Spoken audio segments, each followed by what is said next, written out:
Hey guys, hope everyone doing fine. So as I told you, I'll be posting tutorial about the most commonly asked questions. So I'm up with a video today. In this video, I'm going to be talking about the most common mistakes while squatting, the correct technique to squat, and the most frequently asked question is what is the ideal depth while squatting. Okay, so I'll be covering these three questions in today's tutorial. Okay, so starting with the most common mistakes while squatting. So the most common mistakes while squatting is that we generally perceive squats as workout only for the lower body, which is not the case. Actually, squat does engage a lot of core as well, and that is where most of us go wrong. We forget to engage the core. We need to square the hips and engage the core. If that is not done, a lot of injuries happen, and that is when we feel that we get knee pains or back pains while squatting. But that needs to get a correction done, and here the correction is.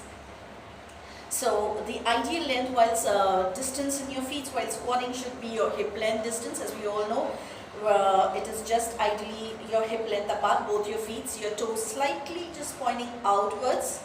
Okay, and now you need to square the hips. So square the hips means I really need to, if you look at my hips, I really need to squeeze my butt into my core, towards my belly button. So now when my hips are totally engaged, while I squat, my knee is not moving forward or on the side or anywhere else, so that would not cause me any injury. Okay, so that's the best way to do. Just tuck your hip into your belly button and you're good to go. Just go down, tracking your knee. That's the second mistake what people do. They do not track the knee while squatting. So your knee should never exceed the toe points while squatting. Your knee should always be in line with the toe points while squatting. Your butt squeezed in tight, your hips square, shoulders up straight in single line and going down, down, down. And you lift up your back and your shoulders together. That is where the second mistake comes in. And this mistake generally happens when we do the weighted squat. Okay, so if you're holding a weight over here or you're holding the weight in the center while doing the goblet squats, it's like heavyweight squats. Again, I'm taking the position, shoulder width distance, toes pointing outwards, my hip pulled in deep into my belly buttons. Okay, suppose if I'm holding the weights over here, I go down, down, down, down, down. Now while coming up, if I'm unable to push on my own, what people generally do is they come here, they push the hip out, lift the chest and then lift the hip. That is the second most common mistake done. Ideally, it should be this.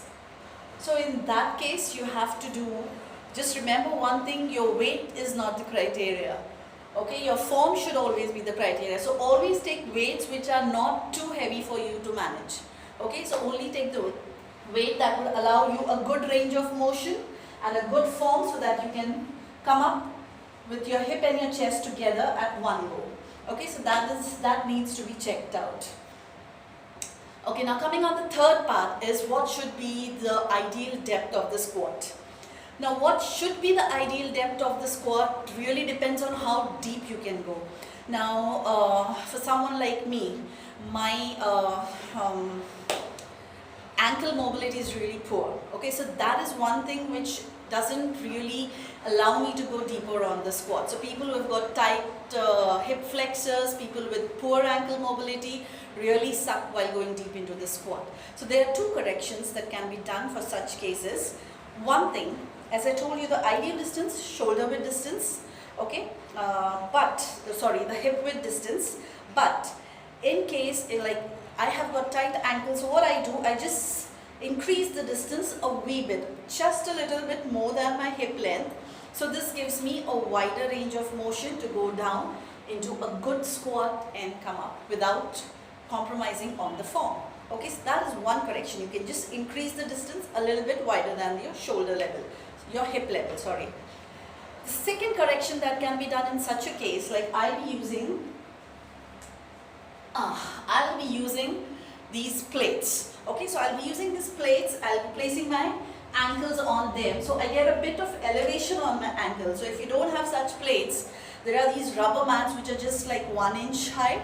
You can use those rubber mats or wooden planks or whatever surface which are not too high, just around 1 inch from the floor.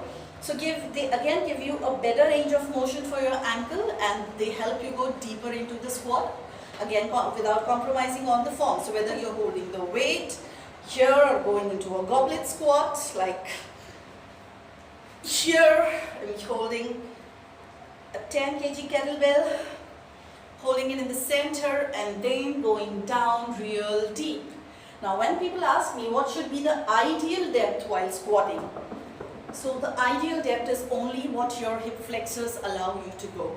So if your hip flexors are really good, ankle mobility is really good, ideally people say you get parallel to the floor, but if you can really go deeper, why not? Do try going deeper into squats. The deeper, always better, okay?